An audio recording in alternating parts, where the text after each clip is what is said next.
नमस्कार यूट्यूब मो दृष्टि और दिगंत चैनल को समस्त बहुत बहुत स्वागत।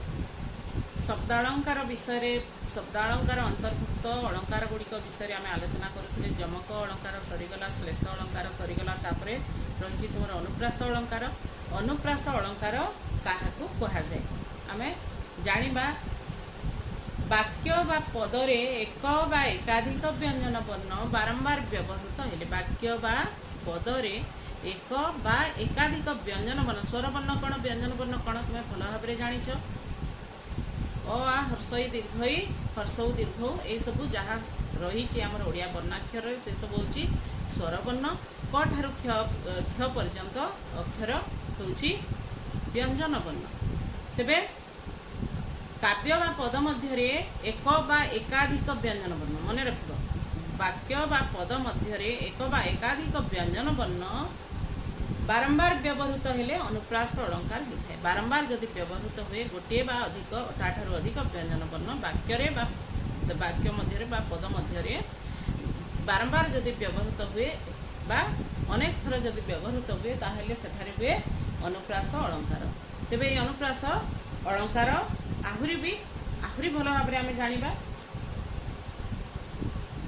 शब्दालंकार मध्य अनुप्रास अलंकार होछि श्रेष्ठ। अनुप्रास अलंकार विषय आहरी अधिक जाना चाहूँ कहीदे शब्दालंकार भितर अनुप्रास अलंकार होछि श्रेष्ठ अलंकार। काव्य कवितार पंक्ति व्यवहृत पदगुड़िक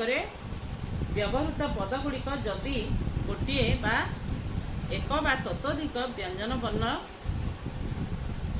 प्रयोग होता है बा व्यंजन वर्णर पुनः पुनः उच्चारण होता है ता द्वारा कौन हुए से वाक्य बा पद अत्यधिक श्रुति मधुर होता है।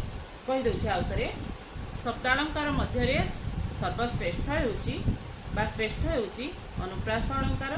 काव्य कवितार पंक्ति व्यवहृत पदगुड़िक जदि एक बा एकाधिक व्यंजन वर्णर पुनः पुनः व्यवहार द्वारा श्रुति मधुर हुई सज्जित होता है ताहाकु कहुए अनुप्रास अलंकार।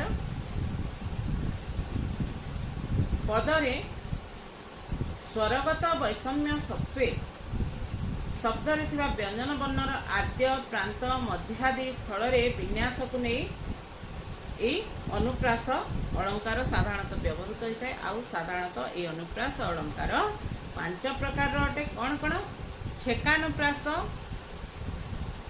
है, छेकानुप्रास, वृत्त्यानुप्रास, श्रुत्यानुप्रास, लाटानुप्रास आउ अंत्यानुप्रास। बुझीगला कौन कौन? छेकानुप्रास, वृत्त्यानुप्रास, श्रुत्यानुप्रास, अंत्यानुप्रास आउ लाटानुप्रास। ये भाया 5 भाग विभक्त आमर ये अनुप्रास अलंकार 5 भाग विभक्त भाव मन रख।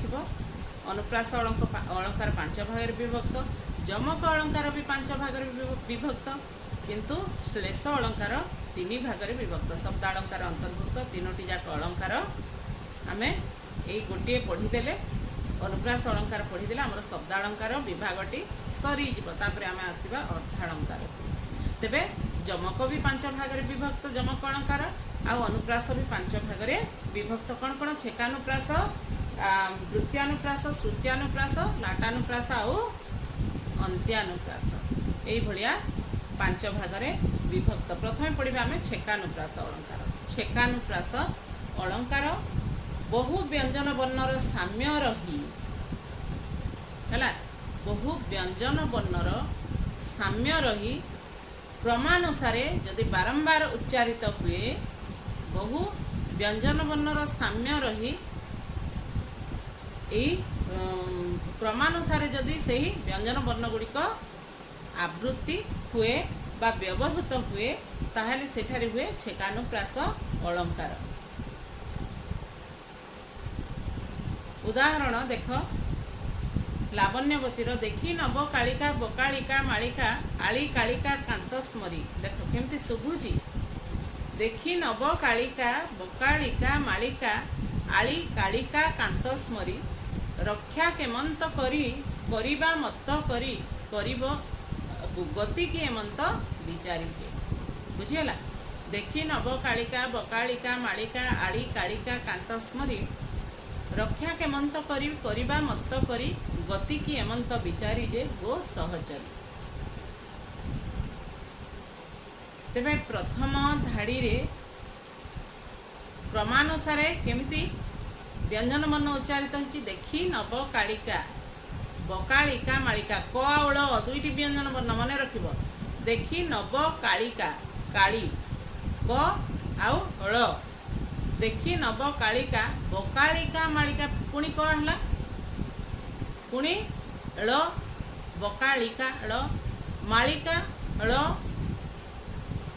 आली कालिका पुणी कालिका का आली रे भी ळ रहिला आउ कालिका क भी रहिला ळ भी रहिला कालिका कांत का पुणी कांत स्मरी बुझिला केमिति बारंबार व्यवहृत होइछि बहु व्यंजन वर्णर साम्य थिले मध्य बहु व्यंजन वर्णर एथारे गोटे व्यंजन वर्ण बारंबार उच्चारित होई नै बहु व्यंजन वर्ण ब भी उच्चारित होइछि तेणु बहु व्यंजन वर्ण ब उच्चारित होइछि ळ उच्चारित होइछि आउ क भी उच्चारित होइछि बहु व्यंजन वर्णर साम्य रही क्रमानुसारे जदि आवृत्ति हुए ताहेले सेठारे हुए छेकानुप्रास अलंकार बुझिला देखिए नव कालिका एठा देख ळ र